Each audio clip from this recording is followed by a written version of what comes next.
Político. Son las 6:58.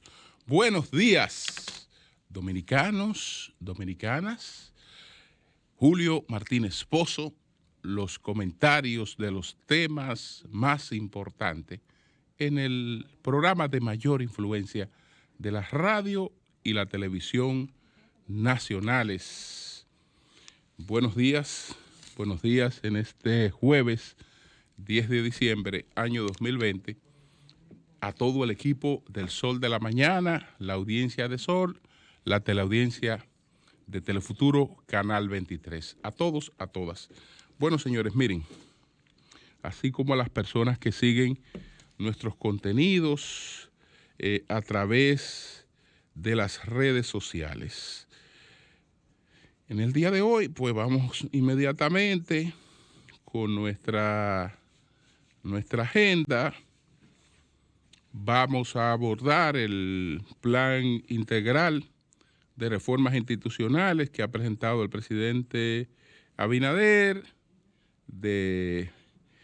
Vamos a hablar de la situación esta con Hunter Biden, el hijo de Biden, que ha arrancado muy temprano y en sentido general del tema de la lucha contra la corrupción.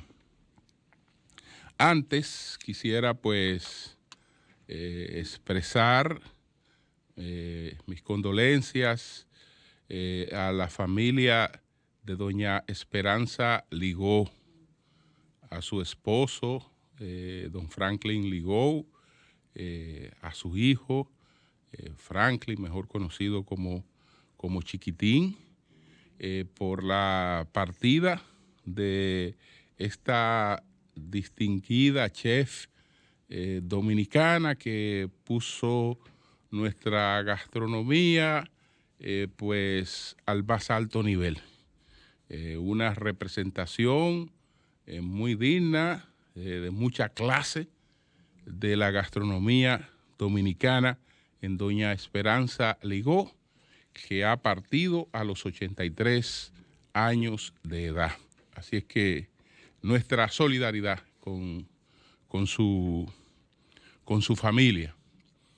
También agradecer al ingeniero del INE Ascensión Burgos, que es el ministro de Obras Públicas, pues las atenciones, el trato que recibimos en el día de ayer en un almuerzo que este ministerio llevó a cabo con gente de los medios de comunicación.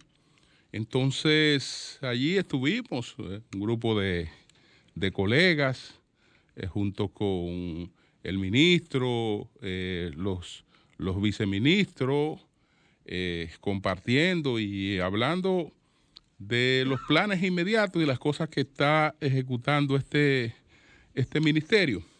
Entonces quiero saludar no solo al ingeniero Ascensión, sino a varios de los ministros, de los viceministros con los que estuvimos compartiendo.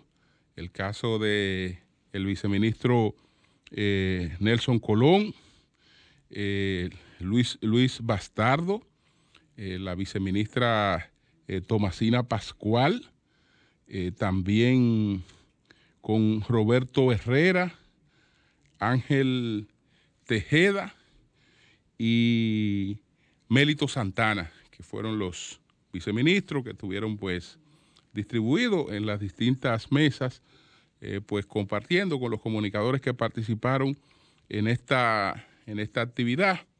Un abrazo muy especial para el viceministro de Comunicaciones, Andrés Matos.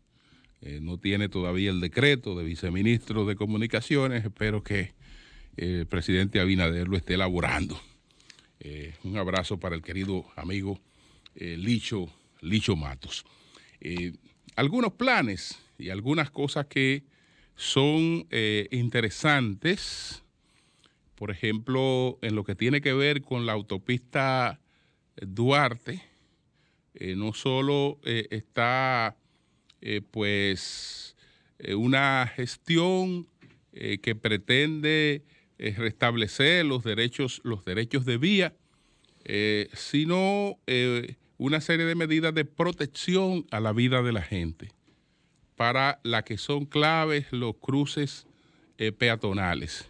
Ya el ministerio presentó uno de estos cruces peatonales que está un poco antes de llegar a la entrada de Jarabacoa.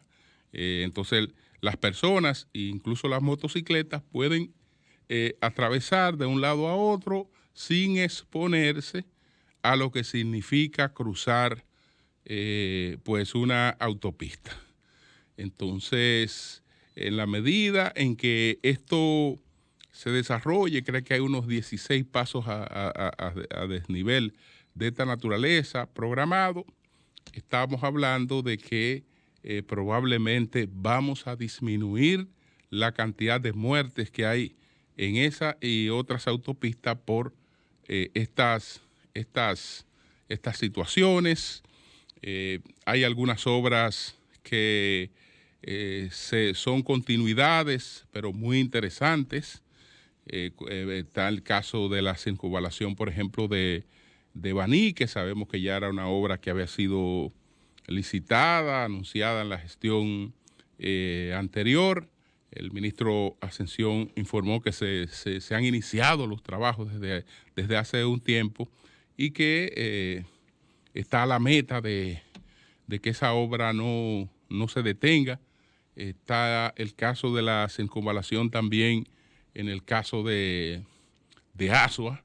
Estas dos soluciones pues van a descongestionar a estos pueblos, tanto a la ciudad de Baní como a la de Asua. Le van a dar agilidad al transporte, menos contaminación, por lo tanto, y una mejor comunicación para la región sur, que después habrá que complementarla con otras acciones. Entre otras obras, hay una obra de próximo anuncio por el presidente Abinader, pero que ya están hechos los diseños y que hay que convocar a la licitación. Eso tiene que ver con la construcción de un puente donde está el puente flotante. Un puente para sustituir al puente flotante, pero que también es un puente hidráulico que permite, como lo vemos, por ejemplo, en Estados Unidos, que a la hora de que va a pasar una embarcación, el puente puede perfectamente levantarse y después continúa en su actividad normal. Entonces ya está el diseño, el diseño es un punto de partida para la licitación, que decía el ministro Ascensión que está tratando de que todo lo que vaya a licitación previamente tenga el diseño, porque eso impide que después hayan variaciones astronómicas en el valor de una obra, porque ya con el diseño hay mayores previsiones adoptadas. Entonces, el diseño, desde luego, supone los estudios de suelo, supone una serie de cosas que son las que después han creado variaciones importantes en muchas obras que se han llevado a cabo en el país.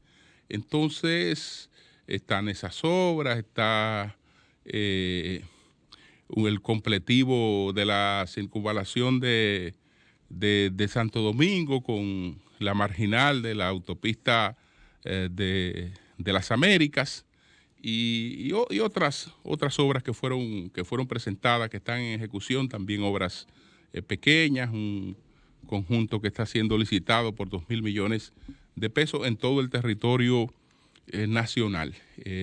Lo proyectado lució realista dentro de las posibilidades presupuestarias que tiene ese ministerio y dentro de las proyecciones que permite, por ejemplo, la fiducia RD Vial, algunos financiamientos con el Banco Interamericano de Desarrollo y el tema presupuestario. Es decir, que todo luce dentro de lo que es factible por las disposiciones presupuestarias. Así es que nuestro saludo pues al ministerio y a su cabeza, que es el ingeniero del INE Ascensión.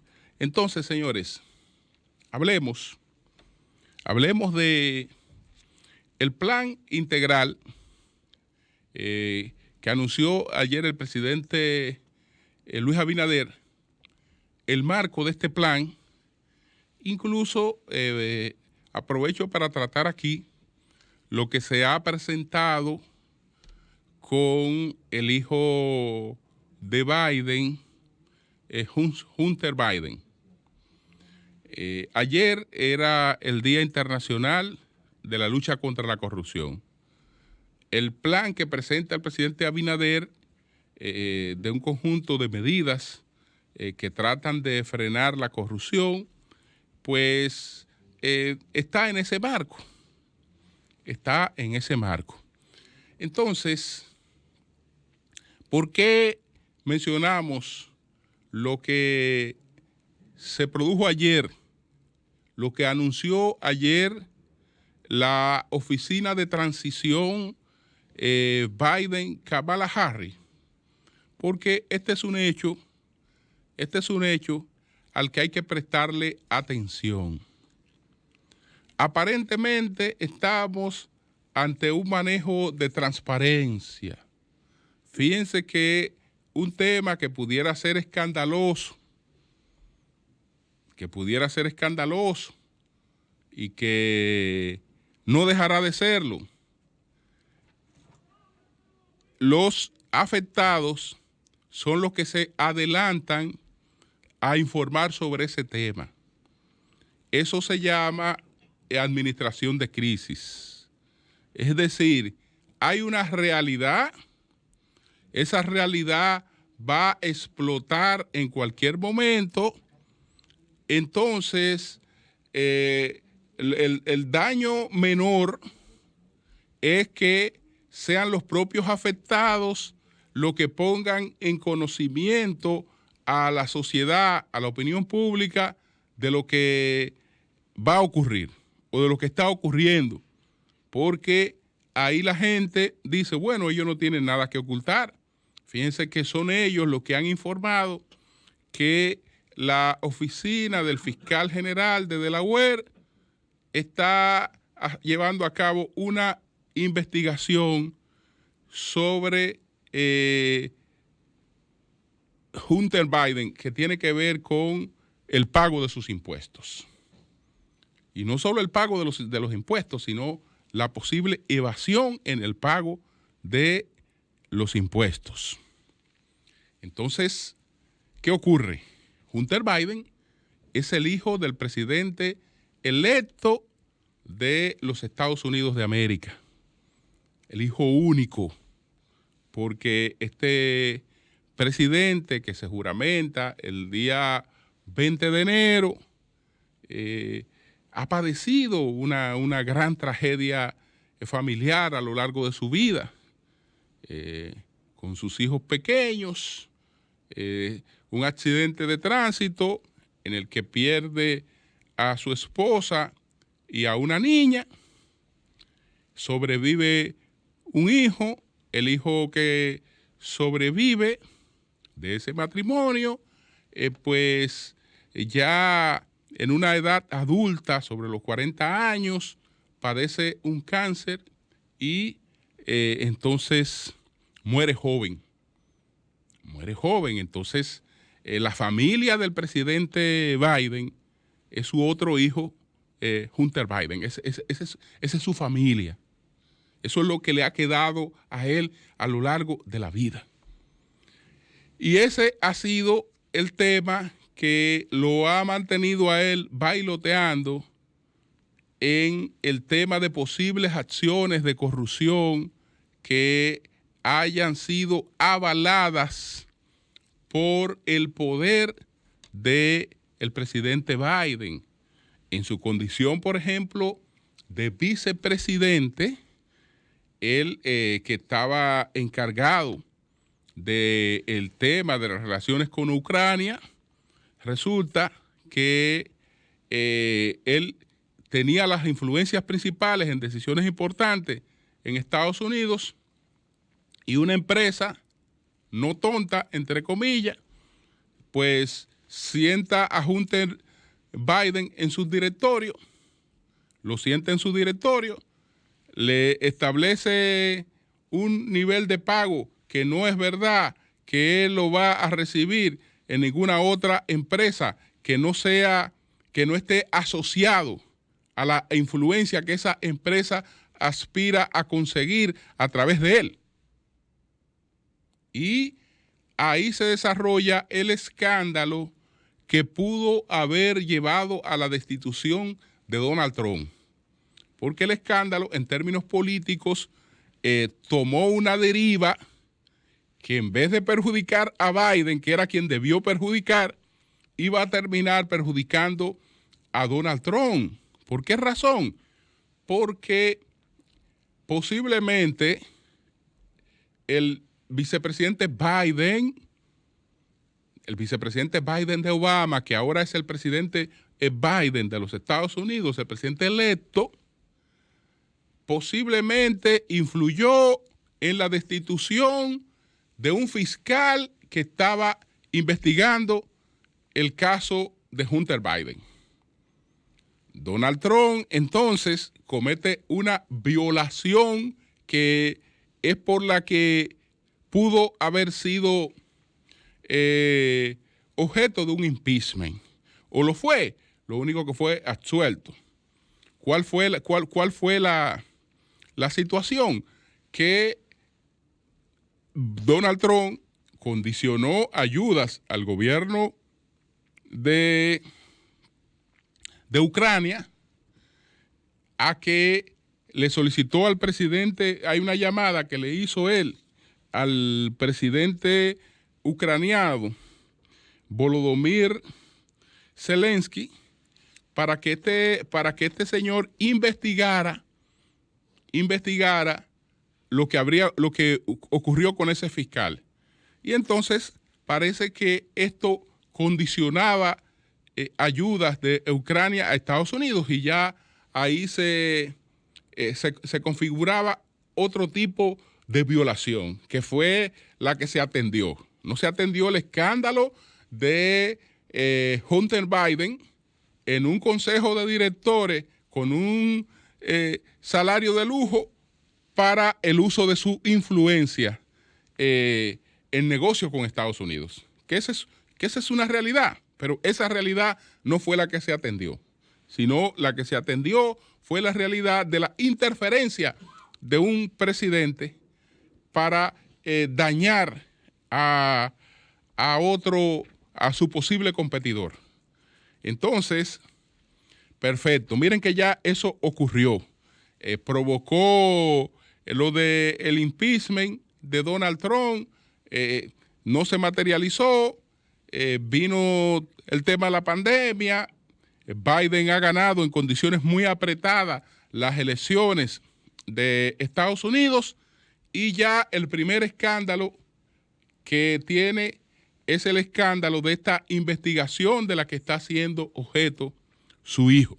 Aunque ellos mismos están administrando la información por eso no deja de ser escandalosa, porque cuando ya se trata de una investigación de un fiscal general, ni siquiera la propia oficina ya recaudadora con la que usted puede ir a discutir algunas diferencias, sino una investigación. Entonces esa investigación tiene que estar partiendo de una serie de premisas que la justifiquen. Entre otras cosas, aunque ellos no han dado la información, todo parece estar relacionado a negociaciones con China. Todo parece estar relacionado a negociaciones con China, que no han sido transparentes. Este joven ya había tenido otro escándalo también con un empresario chino que se reunió con él y al final de la reunión le dejó un diamante que valía más de $80,000. Después el chino que se reunió con él fue acusado de corrupción en China y destituido de la empresa a la que le servía. Y entonces, este es otro tema y una serie de cosas, etcétera, que ya dan una vía clara de por dónde andará cojeando el gobierno de Biden, porque ya es una cuestión histórica que le acompaña desde antes de la elección y parece que lo va a perseguir a él en su gestión. Entonces eso es lo que tiene que ver con eso. Entonces vamos al terreno local y vemos que ayer el presidente Abinader da a conocer una serie de medidas, lo que se ha denominado como un plan de reformas institucionales para combatir la corrupción administrativa.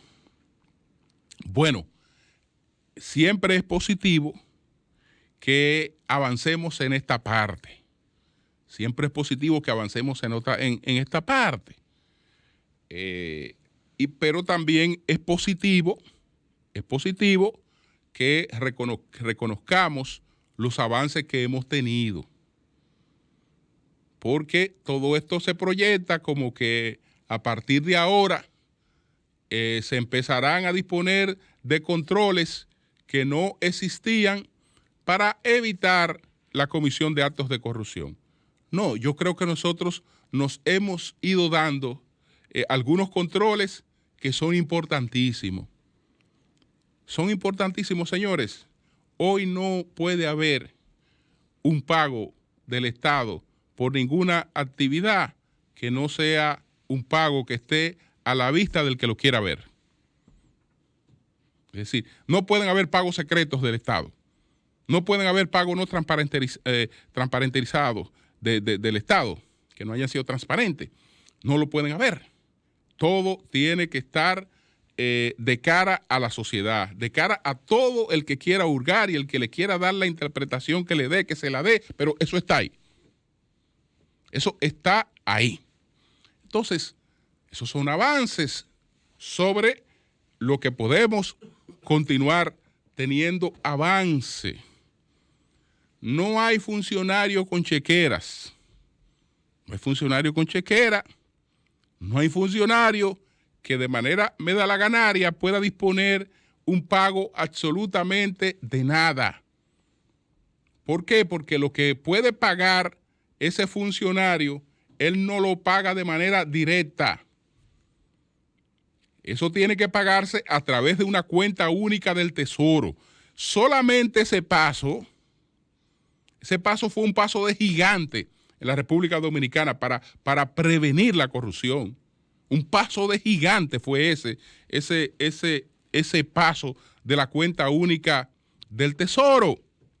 ¿Por qué? Porque cualquier pago ahora está bajo la supervisión de un conjunto de ojos que si no hay ciertas complicidades, y tienen que ser muchas, entonces el pago no se efectúa. El pago no se efectúa porque ha tenido que producirse una contratación. Esa contratación tiene que estar avalada por una licitación, si el caso así lo requería. Aparte de esa contratación, entonces tiene que verificarse que se ha suplido o que se ha brindado un servicio, y las medidas de control previo yo creo que son bastante eficientes para esos fines. Entonces, no es que a partir de ahora empezamos a hacer cosas y que a partir de ahora los ojos del país podrán estar donde no están. No, no, no. A partir de ahora podemos seguir creciendo. A partir de ahora podemos seguir avanzando. Pero yo creo que ya hemos logrado cosas muy importantes. Lo que pasa es que nadie ha dicho que estas medidas pues impiden la corrupción. No, la corrupción podrá acompañarnos como nos ha acompañado desde el nacimiento de la República. Es más, está con nosotros desde el inicio de la colonización. Desde el inicio de la colonización estamos incluso, y desde esos inicios estamos tomando medidas. La primera medida que se tomó en el país en tiempos de las colonias fue la creación de la audiencia real. ¿Cuál era el propósito de la audiencia real? Limitar el poder desnudo del gobernador. Por ejemplo, se da con el primer gobernador, con el gobernador Obando, después viene y lo sustituye Diego Colón. Hay una denuncia en relación con los manejos del gobernador Obando, que tiene que ver con las encomiendas. La cantidad de indios, de personas que le eran asignadas a un encomendero. En el caso de Obando, se decía que dependía mucho de las relaciones que existieran con él, que él la usaba como un premio para procurar lealtades. Si tú eras más incondicional de él, más cercano a él, tenía mejor trato con las encomiendas.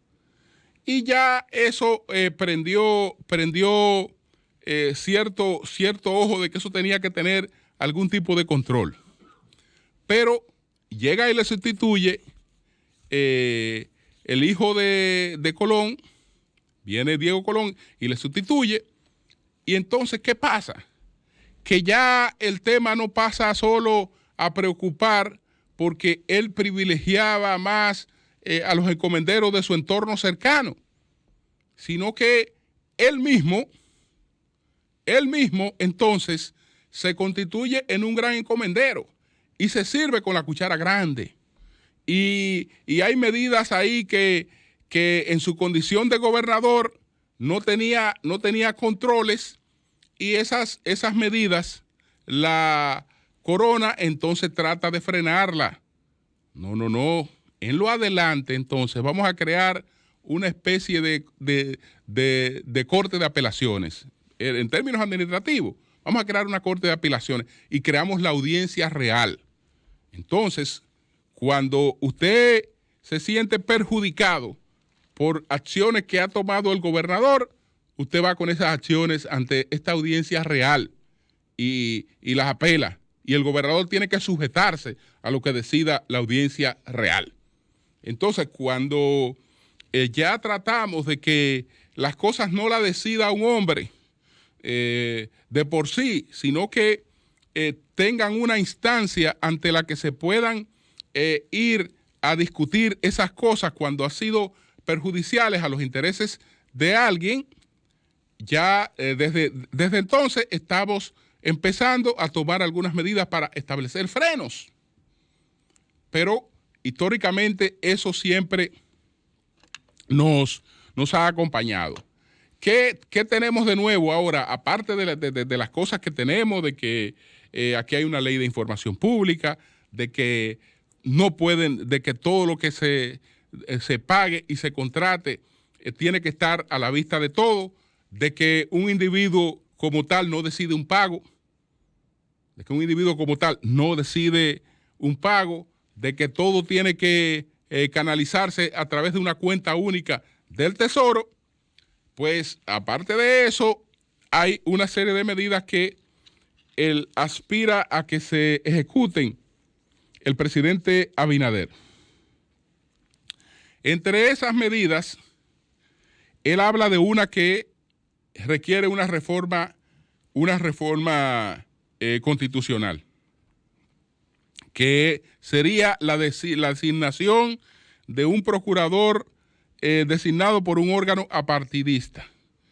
Es muy difícil un órgano apartidista, pero bueno, el caso es que parece que no sea directamente el presidente el que designe al procurador, sino que sea un órgano tipo Consejo Nacional de la Magistratura, que ya sabemos que no es apartidista, todo lo contrario. Entonces, ya eso requiere una reforma y eso uno no sabe si pueda llevarse a cabo. Uno no sabe porque una reforma constitucional implica muchas cosas. Se empieza por una parte, pero hay muchas cosas que implica. Y uno no sabe hacia dónde conduzcan los debates. Por otra parte, entonces,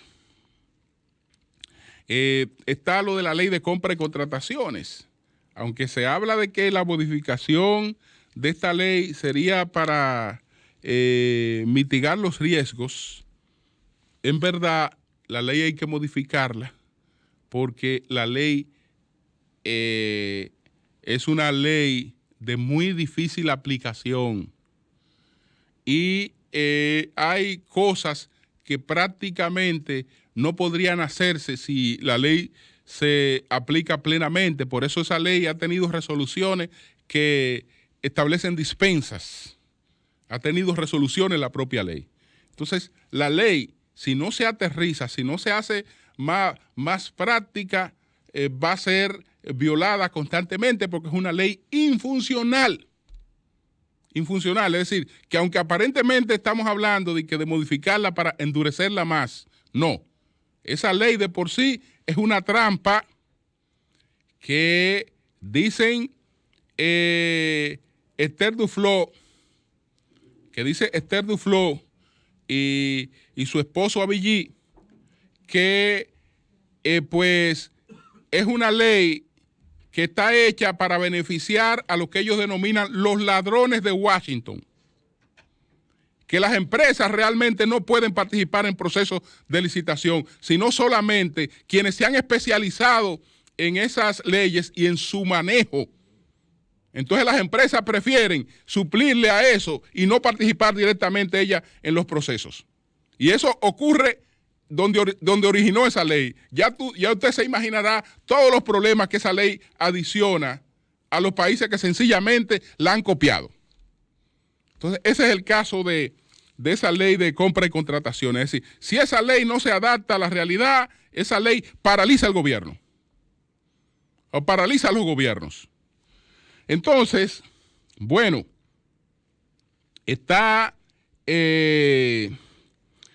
la ley, estamos hablando de la ley 1004, que es el marco, la cuestión esta de la autonomía presupuestaria de algunas instituciones. La ley general, crear una ley general de publicidad. Una ley general de publicidad, podría ser interesante esto, una ley general de publicidad. Se habla de un gabinete de transparencia y de control del gasto público. Gabinete de transparencia y control del gasto público. Ese gabinete a mí me luce que es pura retórica. Porque si aplicamos los controles que ya tenemos, pues yo creo que con las comisiones estas de veeduría, con una serie de cuestiones que están establecidas, si esas cuestiones operan, pues tenemos mecanismos de más para prevenir las acciones de corrupción. Hay una medida que el presidente la anunció como nueva, pero no es nueva y ya ha provocado algunos debates, porque la consultoría jurídica había dado una rueda de prensa y había anunciado eso, que era que iban a contratar oficinas de abogados para acompañar al Ministerio Público en la persecución de los actos de corrupción. Estas oficinas entonces tienen la misión de recuperar lo que se haya robado, lo que se haya distraído del Estado. Pero ¿qué pasa? Que para la recuperación de lo distraído hay que aguardar por sentencia que tengan la categoría de lo definitivamente juzgado. Entonces, uno no sabe cómo puede llevarse este paralelismo. Si vamos a tener ahora investigaciones privadas al margen de las investigaciones del Ministerio Público, ¿cuál va a ser este rol? Pero algo muy extraño que esto se ha hecho con escasa transparencia y se supone que para fortalecer la transparencia que esto se hace, porque cuando lo anunció la consultoría jurídica dijo que estas oficinas, sus nombres iban a ser mantenidos en secreto para protegerlos. Es que no pueden haber negociaciones secretas del Estado absolutamente con nadie. Y todo lo que se pacte y todo lo que se contrate tiene que estar a la vista de todo. Tiene que estar a la vista de todo. Entonces, esto veremos cómo puede operar en la práctica, pero no, yo no le veo mucha consistencia. Es una gran cosa para las oficinas que en definitiva pudieran ser contratadas para estos fines, porque ustedes saben que está lo de la cuota litis y es un 30 en el caso que está mínimamente establecido de lo que se recupere. De lo que estamos hablando, que en este país, en la lucha contra la corrupción, el sector más beneficiado va a ser el de los abogados, naturalmente. Cuando hablamos de los abogados, no estamos hablando de los más de 30,000 o 40,000 o 50,000 abogados que puedan haber en la República Dominicana, que yo no sé cuánto hay, porque hay muchos, pero hay muchos y no hay tantos. Hay muchos y no hay tantos. Todo el mundo sabe que la cantidad de litigantes más o menos efectivos es una cantidad limitada. Esa cantidad ahora tiene las contrataciones de los perseguidos, que no son malas. Está el caso del Ministerio Público y el gobierno, por otra parte, va a estar dando muy buenos contratos para esos fines. De manera que aquí faltan abogados buenos para lo que tenemos por delante. Entonces, en sentido general, hay buena intención. Hay buena intención de tratar de que la gente perciba que lo que ocurre con sus impuestos le preocupa al que está en el gobierno, que hay el interés de administrar con transparencia, pero ese interés debe reflejarse en todo, debe ser justo en reconocer lo que aporta y reconocer lo que ha encontrado. Debe ser también expresarse en todas las acciones, porque caramba, queremos institucionalidad y queremos que las cosas se hagan conforme a la ley, pero a la hora de determinar una segunda mayoría en el Senado, eso se hace de espalda a las leyes. Eso se hace de espalda al veredicto que da el elector en una elección.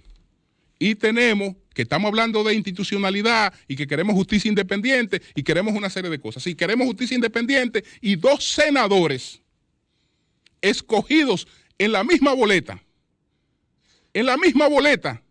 son el que representa a la primera mayoría y el que representa a la segunda mayoría. Entonces, golpeando la institucionalidad de esa manera, yo no creo que se dé un buen ejemplo de que se está buscando realmente institucionalidad en sentido general. Es en todo lo que se hace que hay que demostrarlo. No es que yo soy institucionalista aquí y combato la corrupción por aquí y por allí permito, entonces me coloco de espalda a la institucionalidad. El tema no está en que si un partido tiene uno más o tiene uno menos. El tema no está en que si no es una pérdida de tiempo reclamar eso. No es ninguna pérdida de tiempo. No es ninguna pérdida de tiempo, porque eso lo que está evidenciando es un trastorno a la institucionalidad. Que lo lleven a cabo como quieran, que hagan lo que quieran, pero el costo de haber hecho eso sobre la base de trastornar la institucionalidad no puede dejarse pasar como quien ve llover. Debe exponerse y debe discutirse en todas las instancias que tenga que ser discutido. Cambio y fuera.